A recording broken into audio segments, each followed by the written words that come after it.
우리에게 주실 줄 믿습니다. 오늘은 우리 읽은 출애굽기 12장 말씀을 함께 나누도록 하겠습니다. 돌아오는 주일 큐티의 본문이죠. 큐티가 참 어렵다고 지난주에 말씀을 드렸어요. 큐티가 왜 어렵냐면 큐티만 어려운 게 아니라 모든 게 처음에는 다 어렵지만 우리가 이렇게 익숙하게 하면서 어렵지 않게 느끼기 때문에 음식 만드는 것도 처음에 어렵고, 지난주에 자전거 타는 예도 드렸죠. 자전거도 탈 때 처음에 어렵고, 모든 게 다 사실은 어려워요. 그러니까 큐티도 하나님의 말씀을 우리가 설교로 듣기는 했지만 내가 하나님의 말씀을 듣고 여러 번 읽고 묵상하는 것은 또 우리가 익숙한 방법이 아니기 때문에 처음에는 큐티가 좀 어렵게 느껴지실 수 있어요. 여러분, 저는 큐티가 쉬울까요? 어려울까요? 그건 큰 오산이세요. 저도 큐티가 어려워요. 큐티가 어려워요. 여러분, 하나님의 말씀, 천지를 창조하신 하나님께서 그 하나님의 마음을 말씀 가운데 담아 주셨는데, 이 하나님의 말씀을 잘 깨달아 아는 것이 어떻게 쉬울 수 있겠습니까? 책도, 세상의 지혜가 있는 책도 한 번 봐서 모든 게 싹 다 이해되지는 않잖아요. 그렇죠? 저도 오늘 본문의 말씀을 보면서 참 본문의 말씀이 어렵다, 막막하다. 이 말씀으로 큐티하고 또 이 설교를 같이 나눠야 되는데 어떻게 하지 하면서 읽고 또 읽고 하여튼 한 10번, 20번 가까이 읽었던 것 같아요. 여러분, 큐티가 오늘은 그 큐티를 하면서 어떤 생각을 했냐면, 제가 운동을 조금 좋아해요. 운동을 좀 좋아하고, 뭐 제 입으로 제가 스스로 이런 얘기를 하기 그렇지만 약간 소질도 좀 있는 것 같고, 할렐루야. 그런데 제가 조금 어려운 운동이 있더라고요. 수영이 어렵더라고요. 수영을 좀 배워보려고 수영을 끊었어요. 그래서 초급반에서 시작을 했는데 한 달, 두 달, 세 달 지나면서 다 중급반으로 갔는데 저만 계속 초급반에 있는 거예요. 그 수영 강사가, 회원님 몸에 힘을 좀 빼세요. 예. 근데 힘이 잘 안 빠지더라고요. 저는 가라앉지 않으려고 막 힘을 주고 막 팔을 열심히 줬는데 이렇게 숨 참을 때까지만 가서 숨을 이렇게 한번 하고 나서는 또 깔아앉고 그러더라고요. 이 수영을 그 머리로는 이해가 돼요. 이 몸을 물에 맡겨야 되는구나. 머리로는 이해가 돼요. 그런데 그게 몸을 물에 맡기는 게 참 어렵더라고요. 같이 이렇게 수영하시는 분들 보니까 나이 많으신 어르신들도 얼마나 수영을 잘하시는지, 그분들을 이렇게 유심히 관찰해 보면 몸에 힘을 빼고 물에 그냥 이렇게 맡기더라고요. 그리고 너무 자연스럽게 이렇게 탁 하는데 어떻게 저렇게 수영을 할 수 있을까? 그래서 한 3개월인가 4개월을 끊고 결론을 내렸습니다. 나는 수영에 소질이 없구나, 이런 생각을 하고, 이제 저만 계속 초급반에 있다 보니까 좀 강사님 보기에도 좀 민망하기도 하고, 그래서 수영을 이렇게 그만뒀던 그런 기억이 났어요. 왜 그 말씀을 드리냐면, 큐티가 마치 수영 같다라는 생각을 했어요. 그러니까 말씀에 이제 몸을 맡겨야 돼요. 막 뭘 발견하려고 막 이 말씀일까 막 이렇게 보지만, 때로는 어떤 때는 그냥 말씀에 탁 마음을 맡기고, 하나님의 말씀 읽습니다. 하나님 사모함으로 읽습니다. 또 읽습니다. 안 깨달아지면 어쩔 수 없겠죠 하면서 이렇게 말씀을 이렇게 그 말씀에 나의 손을 맡기면 어느 순간인가 이렇게 싹 들어오는 그런 단어들이 있어요. 그러면 그 단어들을 가지고 좀 묵상을 해보는 거죠. 오늘은 이제 유월절에 관련된 출애굽의 이제 10번째 사건이죠. 장자의 죽음을 앞에 둔 유월절의 사건에 대한 말씀이에요. 본문의 말씀은 출애굽기 12장 14절에서 28절이지만 사실은 12장 1절부터가 이 유월절에 대한 본문의 말씀이기 때문에 이 말씀들을 이렇게 조금 같이 살펴볼 필요가 있는 것 같아요. 여러분 나눠드린 교환에 보면 이제 유월절에 대한 설명을 간단하게 했습니다. 유월절은 말 그대로 넘어가다 이런 뜻이죠. 넘어가다, 지나가다 이런 뜻이에요. 히브리어 단어로는 페샤크라고 하는 단어예요. 페샤크. 이게 이제 넘어가다라고 하는 뜻이에요. 출애굽 전날 밤에 죽음의 사자가 애굽의 장자들을 죽일 때에 그 어린 양의 피를 문설주에 바른 이스라엘 집은 이렇게 넘어갔다라고 하는 그런 유래로 지어진 절기 이름이죠. 출애굽기 12장에 있는 그런 내용입니다. 즉 이스라엘이 애굽에서 구원된 해방의 날을 기념하는 절기로서 이 페샤크라는 말을 이 헬라어로는 파스카라고 하기도 합니다. 그래서 이 유월절, 칠칠절, 초막절 이 세 절기를 이스라엘 백성들이 3대 절기로 지켰던 것이죠. 유월절이라고 하기도 하고 무교절이라고 하기도 하는데 이제 유월절은 이 하나님께서 주신 새로운 달력 1월이에요. 아비벌 1월 14일 저녁에 지키는 절기고요. 15일부터 일주일을 무교병을 먹는 무교절로 지켜요. 유월절과 무교절은 원래 다른 건데 유월절 다음 날에 무교병을 일주일 동안 먹기 때문에 이 일주일 정확하게 말하면 이 8일의 절기를 그냥 통칭 유월절이라고 하기도 하고 무교절이라고도 하기도 해요. 그러니까 여러분 유월절이 곧 무교절이다 라는 것을 우리가 이해를 해야 되겠죠. 칠칠절과 오순절도 같은 절기죠. 77에 49 해서 칠칠절이 오순절이에요. 그러니까 성경을 보면 이게 같은 절기에 대한 이름이구나 라는 것을 이제 깨닫는 것도 우리가 좀 알고 있을 필요가 있겠죠. 본문의 말씀을 여러 번 읽다가 제가 이렇게 읽다 보니까 처음에는 눈에 들어오지 않았던 단어가 이렇게 눈에 들어왔어요. 그것은 지키다라고 하는 단어예요. 14절을 보면 우리 자막으로 14절을 한번 보여주시겠습니까? 14절 우리 함께 읽어보겠습니다. 시작. 너희는 이날을 기념하여 여호와의 절기를 삼아 영원한 규례로 대대로 지킬지니라. 아멘. 영원한 규례로 대대로 지킬지니라 이렇게 말씀을 하셨는데 지키다라는 말이 또 나오더라고요. 17절에도 너희는 무교절을 지켜라. 그리고 대대로 이날을 지킬지니라. 또 24절에도 영원히 지킬 것이니 25절에도 지킬 것이니 이게 지키다 유월절을 지켜라. 그래서 조금 어떻게 유월절을 지켜야 될까? 이것을 이제 12장에 있는 말씀을 통해서 한번 정리를 해봐야 되겠다 이런 마음이 생겼어요. 조금 정리를 좀 해봤어요. 1월 10일에 가족의 식구대로 흠이 없고 1년 된 수컷 어린 양을 준비를 해라. 이게 이제 12장 3절에서 5절까지 있는 말씀이에요. 그런데 여러분 유월절은 1월 14일 저녁에 지키는 절기인데 10일 날 어린 양을 준비하라고 이야기를 하세요. 그러니까 어린 양이 4일 동안 그 집에 있는 거예요. 저는 이것도 굉장히 중요한 의미가 있다고 생각을 하는데 하나는 이제 정말 흠이 없는 양인지를 꼼꼼하게 따져보는 하나님께서 제물을 드릴 때에는 정말 가장 흠이 없고 거룩한 제물을 드리기 위해서 겉으로 보기에는 흠이 없는 제물인 것처럼 보였는데 하루 지나고 나니까 뭐가 비실비실 거려요. 보니까 병이 있는 양이에요. 이럴 수가 있잖아요. 그러니까 4일 동안을 지켜볼 수 있도록 그렇게 어린 양을 4일 동안 데리고 있으라는 거예요.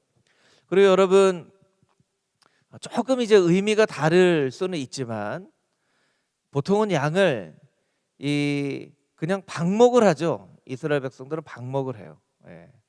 그런데 그 양만큼은 데리고 있어야 돼요. 뭐 요즘 애완견처럼 목에 이렇게 줄을 매고 데리고 있었는지, 아니면 집 안에 어떻게 이렇게 가둬놓고 있었는지 우리는 잘 모르지만 하여튼 가까이에 데리고 있었던 거죠. 1년 된 양을 보신 분 혹시 있으세요? 1년 된 양? 1년 된 양 보지 않았더라도 어린 양이니까 이게 얼마나 이쁘겠어요. 그렇죠? 예. 그 무슨 얘기냐면, 여러분, 재물은 우리가 잘못 생각하기 쉬운 것은 무엇이냐면, 그냥 재물을 잡아서 제사를 드리고 나 대신 재물을 드렸으니까 괜찮겠지 라고 우리가 생각하기 쉬운데, 이 재물을 바라보는 이스라엘 백성들의 마음은 어떤 마음이냐면, 내가 저렇게 죽었어야 되는데, 내가 저렇게 피를 흘리고 죽었어야 되는데, 저 죄 없는 짐승이 나 때문에 죽는구나, 내 죄 때문에 죽는구나, 나도 죄를 짓고 하나님 앞에 용서를 받지 않으면 저렇게 죽겠구나, 이걸 이제 깨닫는 거예요. 그러니까 어떤 사람이 그 제사를 드리는데 정말 큰 은혜와 감격 가운데 제사를 드리게 될까요?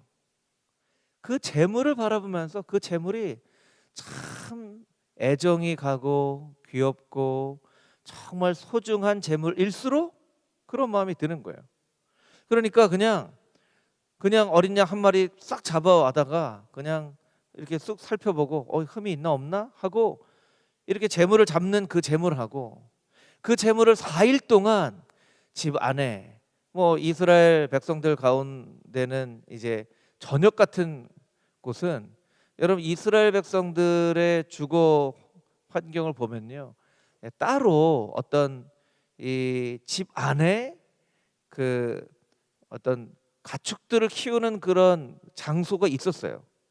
물론 많은 가축들을 키울 수는 없지만, 왜냐하면 이스라엘이 밤에는 그 기온이 굉장히 내려가기 때문에 가축들의 온기가 그 방 안의 공기를 좀 따뜻하게 하는 그런 효과를 내기도 했거든요. 그래서 우리가 예수님이 말구유에 누이셨다라고 할 때, 그 말구유가 우리나라 같은 어떤 헛간이나 마구간이나 이렇게 생각하기 쉬운데, 사실은 이스라엘의 주거 환경으로 보면 그 말구유가 사실은 집 안에 있는 말구유인 거예요. 그러니까 하여튼간 뭘 설명드리려고 하냐면, 그 어린 양을 4일 동안 그렇게 가까이에서 제물로 준비를 한 거죠. 그러니까 그 어린 양을 잡을 때에 그 어린 양을 잡는 이스라엘 백성들의 마음이 얼마나 그 유월절을 지키는데 정말 은혜와 감격으로 지킬 수 있었는가, 이런 것들을 우리가 좀 생각을 해볼 필요가 있다는 것이죠. 그리고 이 12장 말씀을 보니까 여러분, 제사장이 집례를 해요. 말하자면 오늘날 예배의 성찬이나 세례를 목회자가 집례를 하는 것처럼, 구약의 제사는 제사장이 그 제사를 집례를 해요. 그런데 본문의 말씀을 보니까 이 유월절은요, 제사장이 어린 양을 잡는 게 아니에요. 모든 사람이 각자의 집에서 유월절 어린 양을 잡는 거예요. 그 이스라엘 백성들 가운데 이 경험은 아주 여태까지 한 번도 해보지 못한 경험이 되는 거예요. 하나님께서 모두가 제사장으로 세우셨다라는 것을 기억하고 확인하는, 하나님께서 뭐라고 말씀하셨냐면, 너희는 왕 같은 족속이요 거룩한 나라요 나의 택한 소유된 백성이다라고 말씀하셨거든요. 제사장 나라라고 말씀하셨어요. 하나님께서 이스라엘 백성들 한 명 한 명을 제사장으로 세우셨다라고 분명히 말씀하고 계시거든요. 근데 그것을 이제 백성들이 머리로만 아는 것이 아니라, 내가 이 유월절 어린 양을 잡아도 돼? 이거 제사장들만 하는 거 아니야? 이런 생각을 할 수 있다는 거예요. 근데 하나님께서는 모든 사람들이 다 제사장과 같은 역할을 하도록 만드셨다는 거예요. 또 어린 양의 피를 좌우 문설주와 인방에 발랐죠. 우슬초로 정결하게 발랐어요. 그리고 다음 날 아침까지 단 한 사람도 집 밖으로 나가면 안 됐어요. 그리고 11절 말씀에 보면 허리에 띠를 띠고 발에 신을 신고 손에 지팡이를 잡고 급하게 음식을 먹으면서 이 절기를 지켰다는 거예요. 여러분들께서 제가 방금 한 설명을 들으면서 한번 제 말에 대답을 해주시면 좋을 것 같아요. 6월절 절기를 지키기가 좀 쉬울 것 같으세요? 아니면 어려울 것 같으세요? 예, 어렵죠. 어려워요. 우리가 생각하는 것처럼 6월절은 우리가 성경을 이렇게 자세히 살펴보지 않으면 그냥 6월절 절기를 지켰구나, 어린 양을 잡아서 문설주에 발랐구나, 그 피가 발려져 있는 집에는 죽음의 사자가 건너갔구나, 이렇게 생각할 수 있다는 거예요. 그런데 6월절 절기가 실제로 본문의 말씀에 보면 굉장히 지킬 게 많고 까다로운 절기예요. 까다로운 절기예요. 양도 4일 전에 선택을 해서 4일 동안 데리고 있어야 되고, 어린 양도 각자가 다 잡아야 되고, 한 명도 집 밖으로 나가면 안 되고, 우슬초로 이걸 또 발라야 되고, 허리에 띠를 띠고 급하게 음식을 먹고. 저는 오늘 이 본문의 말씀을 보면서 어떤 생각을 했냐면, 오늘날 이 6월절 절기를 지키라고 하면 사람들이 그대로 6월절 절기를 잘 지킬 수 있을까? 잘 절기를 지킬 수 있을까? 이런 질문을 한번 해봤어요. 여러분에게 나눠드린 자료 맨 마지막 줄을 보시면 6월절은 지키기가 쉽지 않은 절기이다. 모든 사람이 한꺼번에 어린 양을 잡아야 하는 소모적인 절기이고, 모든 가정에서 모든 사람에 따라서 다 어린 양을 잡아야 되니까 어떻게 보면 굉장히 소모적으로 여길 수 있는 절기라는 것이죠. 모든 사람이 제사장이 되어야 하는 절기이고, 모든 집에서 피 냄새를 맡아야 하는 절기이고, 아침까지 남은 것은 다 불태워야 하는, 밤새도록 온 동네에 고기 타는 냄새를 겪어야 하는 절기이다. 무교절의 첫째 마지막 날에는 또 아무것도 해서는 안 되는 절기이다. 모든 것이 멈춰지는 절기이다. 또 누룩이 없는 맛없는 빵을 일주일 동안 먹어야만 하는 절기이다. 그런데 하나님의 이러한 요구를, 제가 요구라고 표현을 했는데, 요구를 이루는 사람은 구원을 받았다. 이스라엘 백성들은 다 구원을 받았다. 이 시대를 살아가는 사람들, 우리에게 하나님이 동일한 요구를 하셨더라면 어떻게 되었을까? 한번 생각을 해본 거죠. 어쩌면 사람들은 하나님 앞에, 하나님 이런 방법이 조금 더 합리적인 방법이 아닐까요? 하나님 이런 것은 조금 신학적으로 더 이렇게 절기를 해야 좀 신학적인 그런 절기가 되지 않을까요? 하나님 이게 너무 불필요한 게 많고 효과적인 그런 방법이 아닌 것 같습니다. 하나님, 어떤 사람은 피냄새 맡는 거 힘들어해요. 하나님, 저는 채식주의자예요. 저는 고기 타는 냄새 못 맡아요. 별별 요구를 하나님께 다 이야기하지 않았을까? 이런 생각을 혼자 해본 거예요. 사람들은 오히려 하나님께 다시 요구하고 하나님을 설득하려고 하지 않았을까? 그러면서 제가 깨닫게 되는 것은 어떤 것이냐면, 이 구약의 출애굽의 어린 양이 신약의 예수 그리스도의 거룩한 보혈의 피를 상징을 하는 거죠. 여러분, 예수 그리스도의 거룩한 보혈의 피에는 능력이 있죠. 할렐루야. 여러분, 예수 그리스도의 거룩한 보혈의 피에는 능력이 있어요. 그러면 구약으로 넘어가서 6월절 제사를 지내는 그 어린 양의 피에 능력이 있는 걸까요?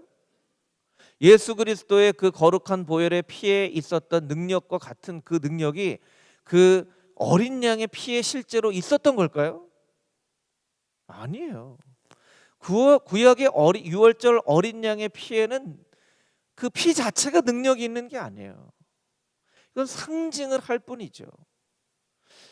그래서 제가 깨달아 한 것은 무엇이냐면 구약의 유월절은 어린 양의 피를 문설주에 발라서 죽음의 사자가 넘어가는 유월절을 보냈지만, 결국엔 구약의 이 유월절에는 그 어린 양의 피에 능력이 있는 것이 아니라 하나님께 온전히 순종하는 그 마음의 능력이 있는 것이구나. 이걸 이제 묵상하게 된 거예요. 처음에는 저도 그냥 유월절을 그냥 유월절을 그냥 이렇게 지켰지라고 생각을 했었는데, 오늘처럼 꼼꼼하게 이 유월절을 어떻게 지키는지를 하나하나 따져서 묵상해 본 거는 이번에 큐티하는 게 처음이었던 것 같아요. 그런데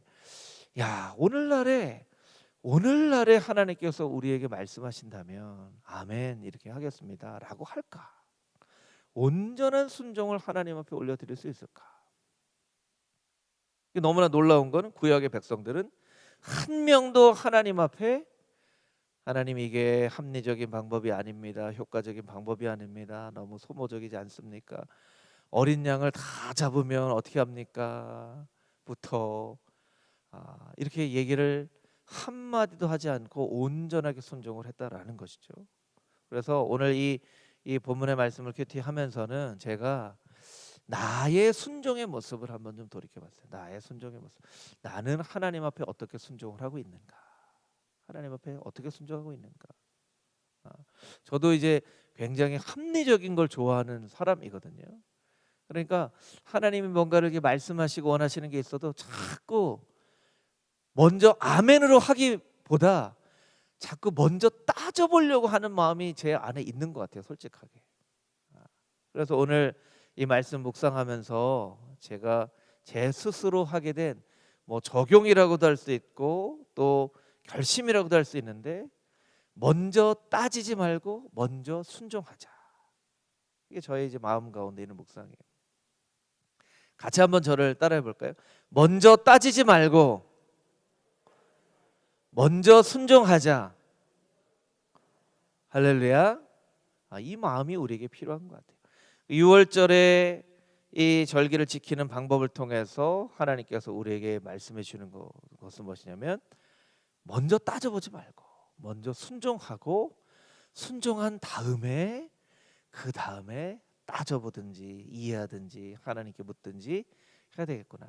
순종이 가장 먼저, 아멘을 먼저 하고 그리고 나서 생각을 해보고 하는 그런 온전한 순종이 나에게 정말로 필요하겠구나. 이것이 오늘 본문의 말씀을 큐티하면서 제가 깨달은 첫 번째 메시지예요.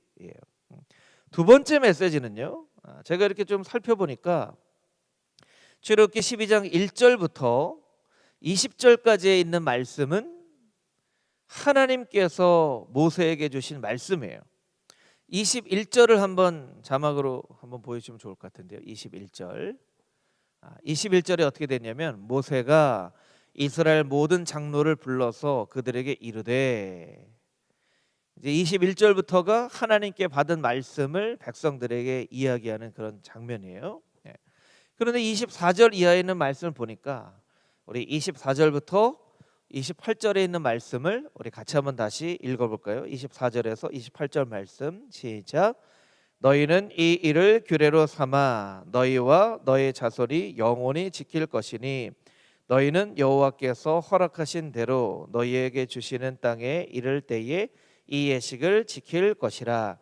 이후에 너희의 자녀가 묻기를 이 예식이 무슨 뜻이냐 하거든 너희는 이르기를 이는 여호와의 유월절 제사라.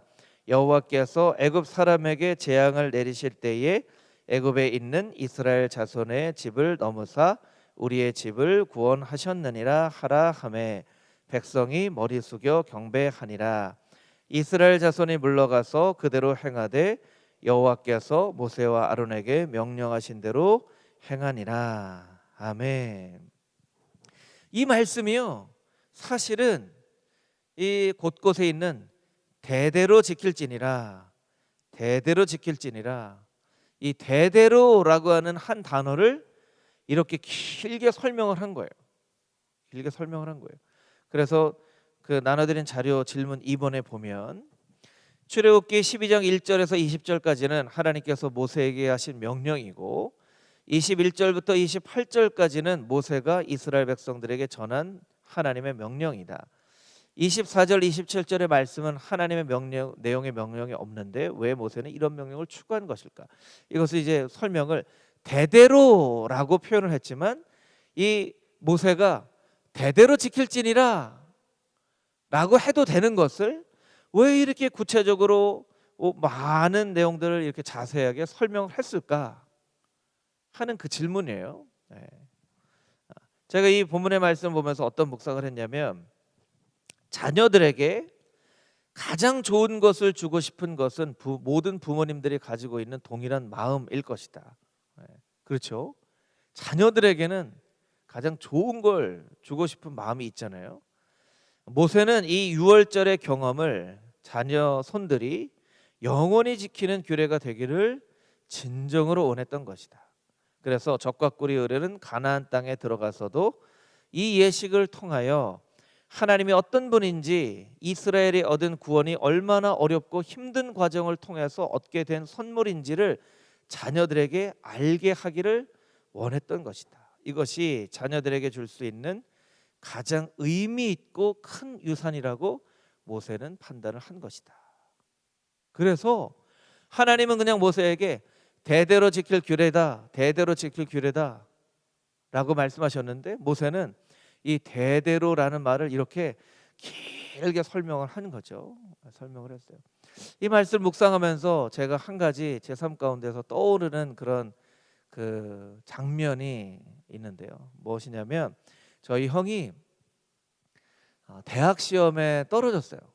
대학 시험에 떨어지고 이제 재수를 했어야 되는데 이제 그때 아버지께서 처음으로 시골에 이제 가는 길인데 차를 타고 운전하면서 아버지가 차에서 형하고 저에게 처음으로 얘기를 하시는 거예요. 무슨 얘기를 하셨냐면 아버지가 어떻게 예수님을 만나게 되셨는지 그리고 얼마나 큰 어려움을 겪으며 삶을 살아오셨고 신앙을 지켰는지 제가 뭐 이렇게 슬쩍 지나가면서 한두 말씀드린 적이 있지만 저희 아버지 고향이 전라북도 진안이라고요. 정말 산골.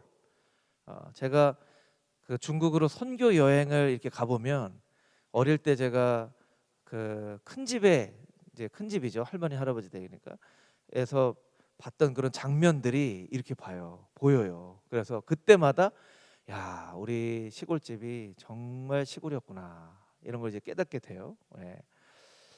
그 산골에 어떻게 보면 평생 하나님을 믿는 사람이 한 명도 안 나와도 이상하지 않을 법한 그런 곳에 선교사님이 복음을 전해주시고 그 선교사님을 따라가야 되겠구나. 이게 내가 살 길이구나 라는 마음을 가지고 아버지가 10남매인데 아버지가 그런 얘기를 하시더라고요. 내가 집에서 했던 역할 뭔지 아냐. 큰아버지는 공부를 시켜주셨지만 나는 둘째라 맨날 장작해오고 소 염을 먹이고 나는 맨날 집에 허드렛 일 하는 역할이 내가 했던 역할이다. 한 번은 도끼를 이렇게 잘못해가지고 발등을 찍었는데 그걸 낫게 하려고 약도 없어서 옛날에는 뭐 그랬던 것 같아요. 이 화장실에 그 독한 말하자면 똥물이죠, 똥물. 그걸 가지고 소독을 해서 이 발이 썩지 않고 이 나았던 그런 얘기를 시골에 가면서 아버지가 처음으로 얘기를 하신 거예요. 그러니까 형이 이제 고3 나이고 제가 이제 중3 이제 나이였던 거죠. 그래서 아버지가 그런 얘기를 하시는데 형도 울고 저는 이유도 모르고 덩달아 울고 네, 막 울었던 기억이 있어요. 중3 때인데요. 아버지가 무슨 얘기를 하셨냐면 내가 이 얘기를 너희한테 왜 안 해줬는지 아냐?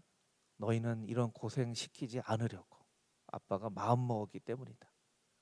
그래서 얘기조차 해주지 않았던 거다. 나는 너희들은 이런 고생을 시키지 말아야지. 그래서 이런 얘기조차 해주지 않았던 거야.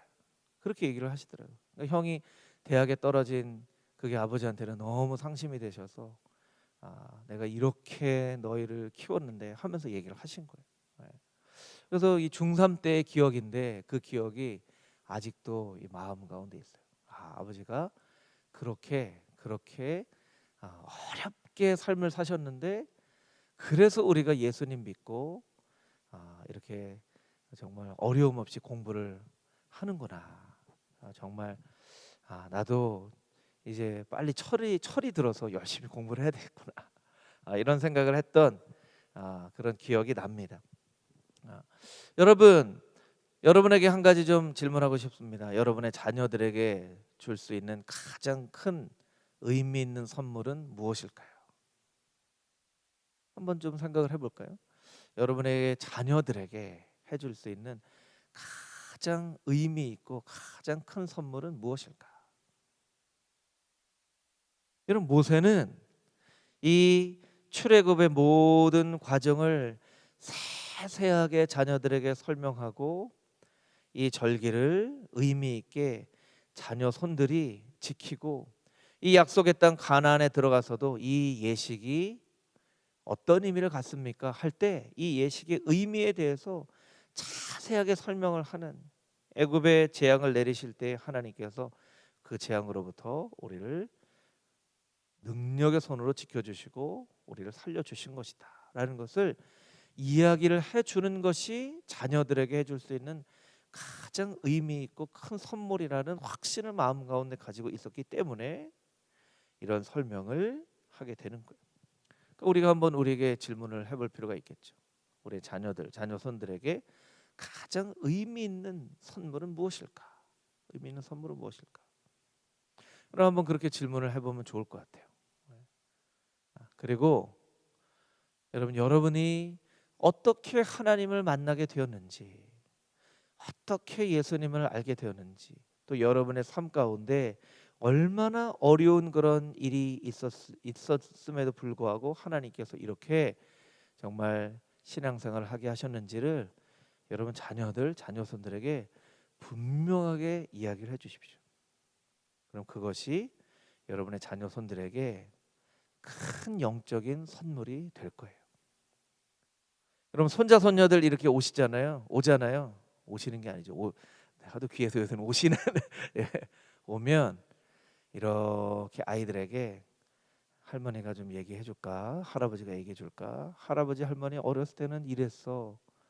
교회 다니기 참 어려웠어. 그런데 이렇게 하나님을 알게 됐고 정말 힘들고 어렵고 예전에는 먹을 것도 없었고 참 힘들고 때로는 여러분 예수님 믿으면서 박해를 받으신 그런 때도 있잖아요. 매도 맞은 때도 있었어. 교회 가지 못하게 하려고 신발도 숨긴 때도 있었어. 그런데 할아버지는 하나님을 붙잡고 살아야만 한다고 생각했단다 라고 자녀들에게 이야기를 해주십시오. 그러면 이스라엘 백성들에게 유월절이 가장 큰 선물이 되어진 것처럼 여러분의 자녀 손들에게도 여러분의 삶의 그 고백이 가장 큰 영적인 선물이 되어질 줄 믿습니다. 아멘. 그렇게 영적인 은혜